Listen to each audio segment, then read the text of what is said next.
ಹೊಸ ಕತೆಗೆ ನಿಮಗೆಲ್ಲ ಆತ್ಮೀಯವಾದಂಥ ಸ್ವಾಗತ. ಸುರಭಿ ಅನುಭವಿಸಿದ ನೋವುಗಳ ಬಗ್ಗೆ ತಿಳಿದುಕೊಳ್ಳೋಣ. ಸರ್ಪ್ರೈಸ್ ಅಂತೆ ಈ ಕತ್ತಲೆಯಲ್ಲಿ ಪರಿಚಯವೇ ಇಲ್ಲದ ಜಾಗಕ್ಕೆ ಕರೆದುಕೊಂಡು ಬಂದಿದ್ದಾರೆ ಈ ಮನುಷ್ಯ. ಯಾಕೆ ಇಷ್ಟು ವಿಚಿತ್ರ? ಬೆಳಿಗ್ಗೆ ತಿಂಡಿಗೆ ಮುದ್ದೆ ಬೇಕಂತೆ, ರಾತ್ರಿ ಊಟಕ್ಕೆ ಉಪ್ಪಿಟ್ಟು ಬೇಕಂತೆ. ಎಷ್ಟು ಉಲ್ಟಾ ಆಸಾಮಿ ಇವ.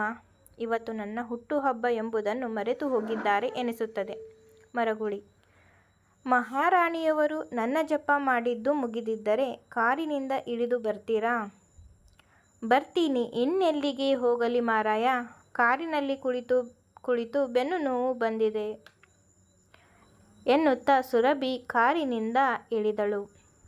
ಆಕಾಶ ನೀಲಿ ಬಣ್ಣದ ಸೀರೆ ಉಟ್ಟಿದ್ದ ಸುರಭಿ ಕೆಳಗಿಳಿದಳು. ಸುತ್ತ ಕಣ್ಣಾಯಿಸಿದಳು.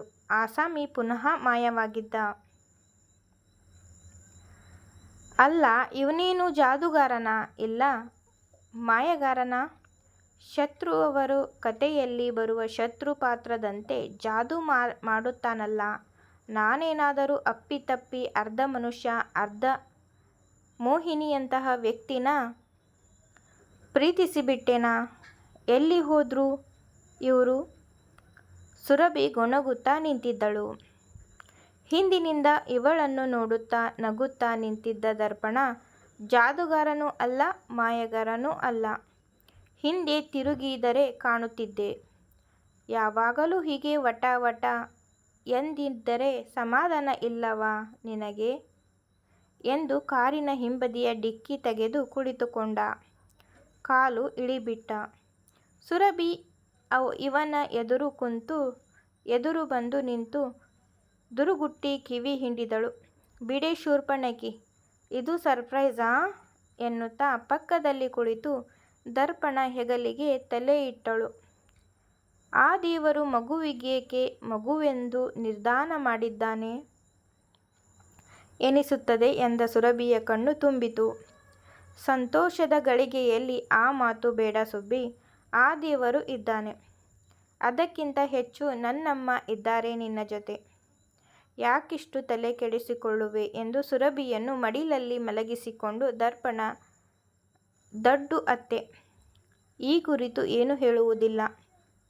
ಆದರೆ ಅವರಿಗೂ ಆಸೆ ಇರುತ್ತದೆ ಅಲ್ಲವಾ, ಮೊಮ್ಮಕ್ಕಳು ಬೇಕೆಂದು. ಅವರು ನನ್ನನ್ನು ಸಮಾಧಾನ ಮಾಡುವ ಮಾತುಗಳಲ್ಲೇ ಗೊತ್ತಾಗುತ್ತದೆ ಅವರು ನಮ್ಮ ಮಗುವಿನ ನಿರೀಕ್ಷೆಯಲ್ಲಿದ್ದರು ಎಂದು. ನಾನು ಯಾಕೆ ಎಲ್ಲರಿಗೂ ನಿರಾಸೆ ಮಾಡಿದ್ದೀನಿ? ನನ್ನ ಮದುವೆ ಸಮಯದಲ್ಲಿ ಹೆತ್ತವರಿಗೂ ನಿರಾಸೆ ಮಾಡಿದೆ. ನಿನ್ನ ಮದುವೆ ಆದೆ, ಪ್ರೀತಿಸಿ. ಈಗ ಮತ್ತೊಂದು ರೀತಿಯಲ್ಲಿ ನಿರಾಸೆ. ಎಲ್ಲವೂ ನನ್ನಿಂದ ಸುಬ್ಬಿ. ಹಾಗೆಲ್ಲ ಅಂದುಕೊಳ್ಳಬೇಡ ಅತ್ತೆ. ಮಾವವರಿಗೆ ನಾನೇನಾದರೂ ಇಷ್ಟವಿಲ್ಲವೇನು? ಆದರೂ ಅಳಿಯ ಎಂಬ ಮಮತೆ ಕಡಿಮೆ ಇಲ್ಲ. ಹಳೇದೆಲ್ಲದನ್ನೂ ಮರೆತಿದ್ದಾರೆ ಅವರು ಕೂಡ, ನಾನು ಕೂಡ. ದಡ್ಡು. ಎಲ್ಲ ಸಂಕಟಗಳು ದೂರ ಆಯಿತು ಎನ್ನುವಷ್ಟರಲ್ಲೇ ನನಗೆ ಈ ರೀತಿ ಆಯಿತು. ಆಕ್ಸಿಡೆಂಟಾಗಿ 1 ವರ್ಷ ಆಯಿತು. ದೇಹದ ನೋವು ಮರೆಯಾಯಿತು.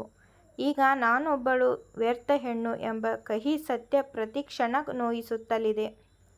ಬಿಕ್ಕಳಿಸಿದಳು. ವರ್ಷದ ಹಿಂದೆ ಬೈಕ್ ರೈಡಿಂಗ್ ಮಾಡುವಾಗ ಬೈಕ್ ಹಿಡಿತಕ್ಕೆ ಸಿಗದೆ ಅಪಘಾತವಾಗಿತ್ತು. 100 kg ತೂಕದ ಆ ಬೈಕ್ ಇವಳ ಮೇಲೆ ಉರುಳಿ ಉರುಳಿ ಬಿದ್ದಿದ್ದರಿಂದ ಇವಳ ಉದರಕ್ಕೆ ಬಲವಾದ ಪೆಟ್ಟಾಗಿತ್ತು. ಉದರಕ್ಕೆ ಪೆಟ್ಟಾದ ಕಾರಣ ಆ ನೋವಲ್ಲೇ ಅವಳು ಆಸ್ಪತ್ರೆಯನ್ನು ಸೇರುವಂತಾಯಿತು.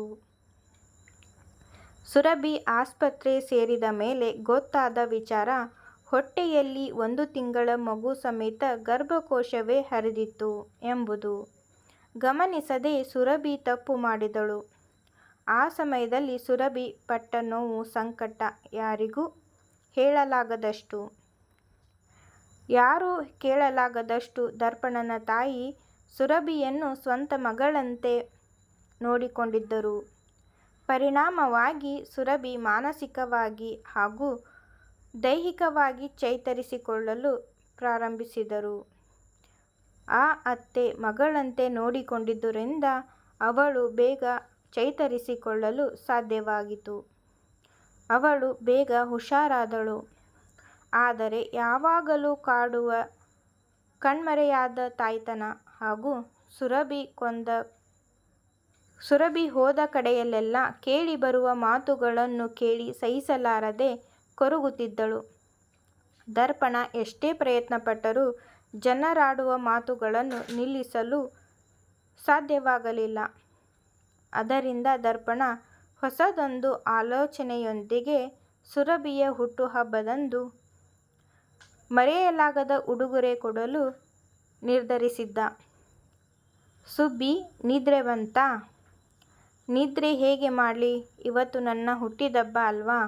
ಸರ್ಪ್ರೈಸ್ ಬೇರೆ ಇದೆ. ಹೇಗೆ ನಿದ್ದೆ ಬರುತ್ತೆ ಎಂದಳು. ದರ್ಪಣ ನಸುನಕ್ಕು ಅವಳ ಕೆನ್ನೆ ಹಿಂಡಿದ.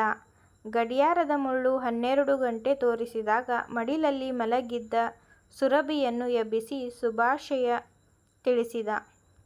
ಯು ಆರ್ ಮೈ ಸ್ಟ್ರೆಂತ್ ದಡ್ಡು ಎಂದಳು. ಸುರಭಿ, ಸರಿ, ಇಷ್ಟು ದಿನ ನಿನ್ನನ್ನು ಪ್ರೀತಿಸಿದೆ. ಇನ್ನು ಈ ಪ್ರೀತಿಗೊಂದು ಅರ್ಥ ಕೊಡುವ ಸಮಯ ಸುಬ್ಬಿ.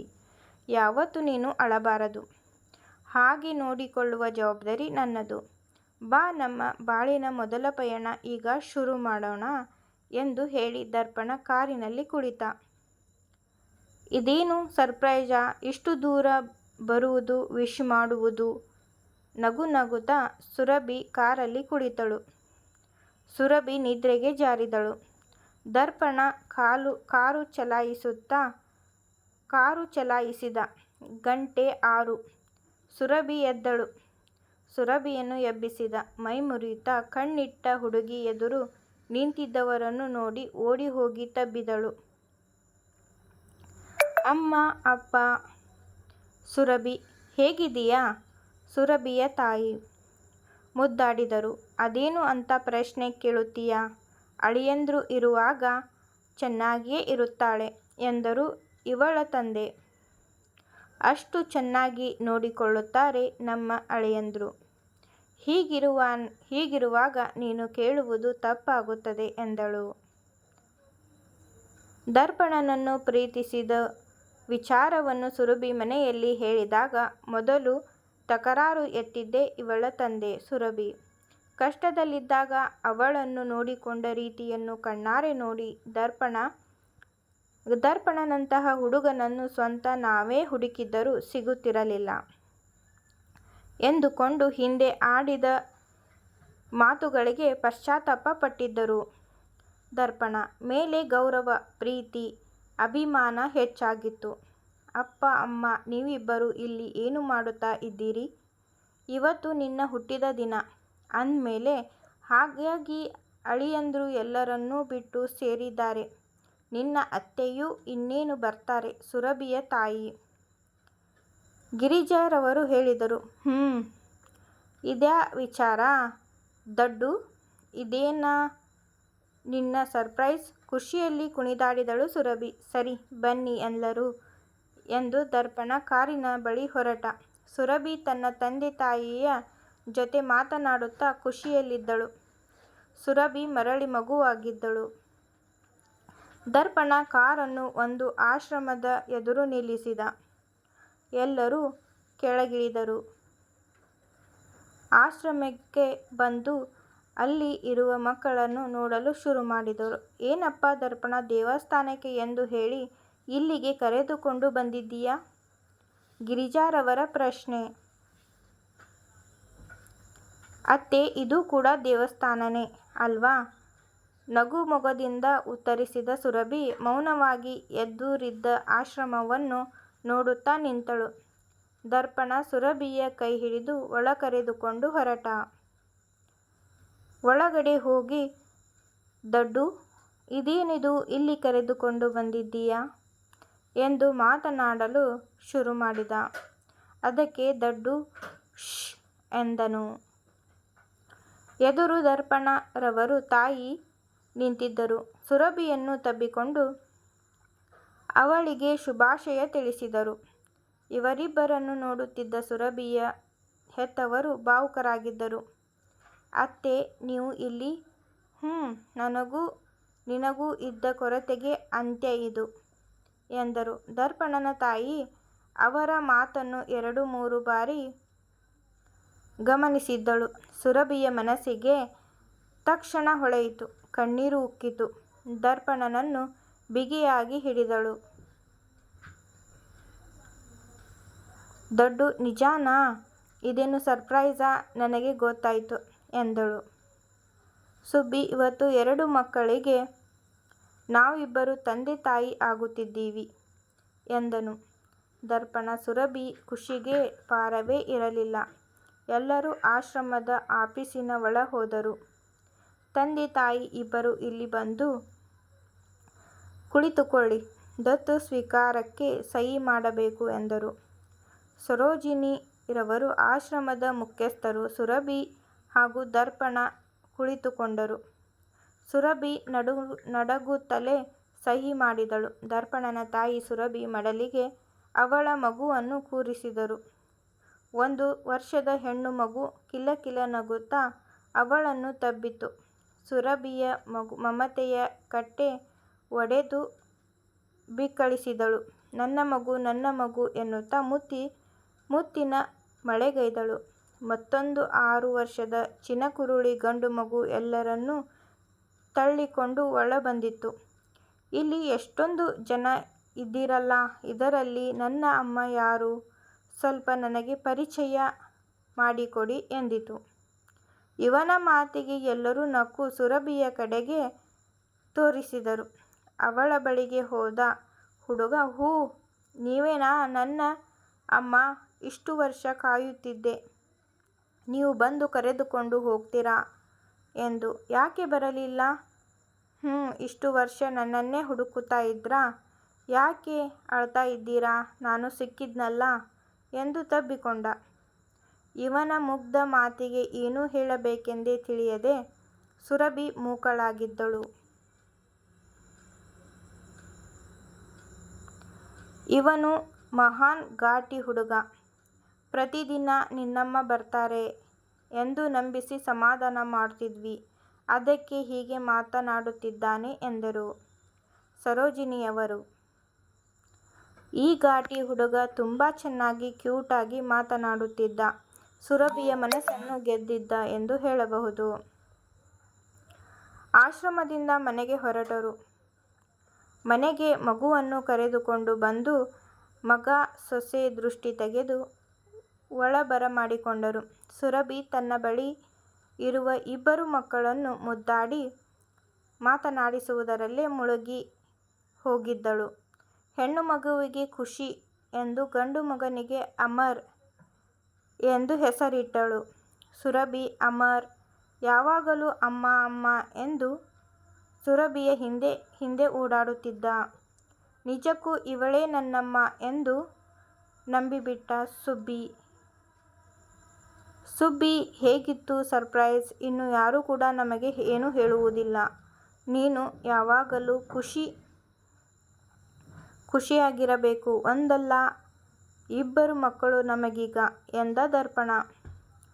ದಡ್ಡು, 7 ಜನ್ಮಕ್ಕೂ ಮರೆಯಲಾಗದ ಉಡುಗೊರೆ ಕೊಟ್ಟೆ. ಯಾವ ಪ್ರೇಮಿಯೂ ಇಂತಹ ಉಡುಗೊರೆ ಕೊಟ್ಟಿರಲು ಸಾಧ್ಯವೇ ಇಲ್ಲ. ನಾ ಹುಟ್ಟಿದ ದಿನವೇ ನನಗೆ ಅಮ್ಮನ ಪದವಿ, ಇಷ್ಟು ದೊಡ್ಡ ಜವಾಬ್ದಾರಿಯುತ ಉಡುಗೊರೆ ಕೊಡುತ್ತೀಯಾ ಎಂದು ಊಹೆ ಕೂಡ ಮಾಡಿರಲಿಲ್ಲ. ನಾನು the best birthday. I love you ದಡ್ಡು ಎಂದು ಸುರಭಿ ಹೇಳಿದಳು. ಏನು, ಇವತ್ತು ನಿನ್ನ ಬರ್ತ್ಡೇನಾ? ಮತ್ತೆ ನನಗೆ ಹೇಳಲೇ ಇಲ್ಲ? ಬಾ ಇಲ್ಲಿ ಎಂದು ಕರೆದ ಅಮರ. ಸುರಭಿ ಅವನನ್ನು ಎತ್ತಿಕೊಂಡಳು. ದರ್ಪಣ ಖುಷಿಯನ್ನು ಎತ್ತಿಕೊಂಡು ಹ್ಯಾಪಿ ಬರ್ತ್ಡೇ ಟು ಯು ಅಮ್ಮ ಎಂದು ಸುರಭಿ ಕೆನ್ನೆಗೆ ಮುತ್ತಿಕ್ಕಿ ತಬ್ಬಿಕೊಂಡ. ಅಮ್ಮ, ನಾನು ಯಾವಾಗಲೂ ನಿನ್ನ ಜೊತೆಯಲ್ಲೇ ಇರ್ತೀನಿ.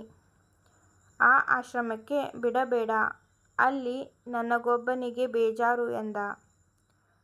ಮುಗ್ಧವಾಗಿ, ನಾನೇಕೆ ನಿನ್ನ ದೂರ ಮಾಡಿಕೊಳ್ಳಲಿ? ನೀನು ಎಂದಿಗೂ ಈ ಅಮ್ಮನ ಬಳಿಯೇ ಇರಬೇಕು.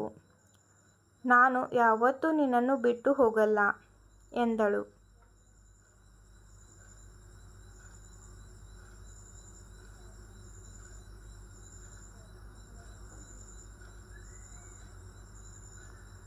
ಅಮರ್ ಸುರಭಿಯ ಹೆಗಲ ಮೇಲೆಯೇ ತಲೆಯಿಟ್ಟು ಮಲಗಿದ. ಸುರಭಿ ಅವನನ್ನು ಎತ್ತಿಕೊಂಡು ಹಾಗೇ ಕುಳಿತಳು. ದರ್ಪಣ ಸುರಭಿಯನ್ನು ನೋಡುತ್ತಲೇ ಇದ್ದ. ಅವಳ ಮನದಲ್ಲಿ ಕೂಡಿಟ್ಟಿದ್ದ ತಾಯ್ತನದ ಪ್ರೀತಿಯನ್ನು ಕಂಡು ಅವನ ಕಣ್ಣು ಒದ್ದೆಯಾದವು.